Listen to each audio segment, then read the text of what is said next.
नमस्कार दोस्तों, आप सभी लोगों का हमारे फैक्टर ग्रेट चैनल पर स्वागत है। हम सभी लोगों के जीवन से जुड़ी कुछ फैक्ट के बातें इस वीडियो में जानेंगे, जैसे आखिर क्यों मोबाइल के नंबर 10 ही अंक के होते हैं और जेसीबी का रंग पीला ही क्यों होता है, एसी को क्यों दीवार के ऊपर की तरफ लगाया जाता है। कुछ ऐसे ही सवालों के जवाब के लिए वीडियो में चलिए आगे बढ़ते हैं। सबसे पहले जेसीबी, जिसका नाम सुनते ही पीले रंग की एक बड़ी मशीन की छवि सामने आ जाती है। लेकिन क्या आपने कभी सोचा है कि आखिर इस मशीन का रंग पीला ही क्यों होता है, लाल हरा सफेद क्यों नहीं होता। दरअसल पहले जेसीबी का रंग लाल और सफेद हुआ करता था, लेकिन कंस्ट्रक्शन साइट पर दूर से इन्हें देखना बहुत मुश्किल होता था। खासकर रातों में तो सफेद रंग की मशीन नजर ही नहीं आती थी। इसीलिए कंपनियों ने जेसीबी मशीन का रंग पीला कर दिया। इससे इस मशीन को दूर से देखने में आसानी होती है। पीले रंग की वजह से यह रात में आसानी से दिख जाती है। फैक्ट नंबर 2, आखिर क्यों मोबाइल के नंबर 10 ही अंक के होते हैं। इसके पीछे की सबसे बड़ी वजह राष्ट्रीय नंबरिंग योजना है। भारत में 133 करोड़ से ज्यादा लोगों की आबादी है। इसी वजह से मोबाइल नंबरों की संख्या 10 होती है। इसे आप इस तरह समझ सकते हैं,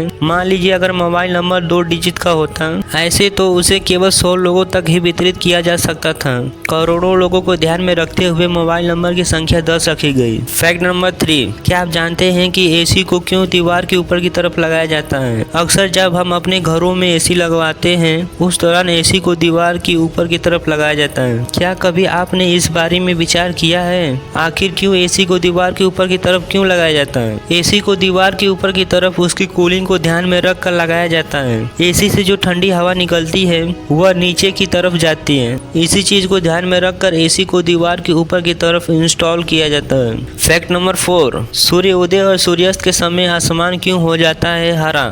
आपने गौर किया होगा कि सूर्योदय के समय आसमान में एक अजीब सी हरी रोशनी दिखाई देती है, लेकिन क्या आप इसके पीछे की वजह जानते हैं। अगर नहीं तो आइए हम आपको बताते हैं। दरअसल जब एक सफेद रोशनी एक कोण पर उच्च घनत्व वाले माध्यम जैसे कांच या पानी से गुजरती है तो अलग अलग वेवलेंथ वाले रंग अलग अलग होकर दिखाई देने लगते हैं। हमारी धरती के वायुमंडल में कई गैसें मौजूद हैं जिनकी डेंसिटी अलग अलग होती है, जो प्रकाश को रिफ्लेक्ट कर देती हैं। सूर्योदय और सूर्यास्त के समय ही सूरज पृथ्वी के क्षितिज से बिल्कुल करीब होता है। ऐसे में हमें आसमान में हरे रंग के फ्लैक्स दिखाई पड़ती है। आप सभी लोगों को हमारी पहली वीडियो कैसा लगा कमेंट जरूर करिएगा, और हाँ, लाइक सब्सक्राइब शेयर दबा के करिएगा, ताकि जब हम कोई नई वीडियो अपलोड करूँ तो सबसे पहले आप तक पहुँचे। आप सभी लोगों का धन्यवाद।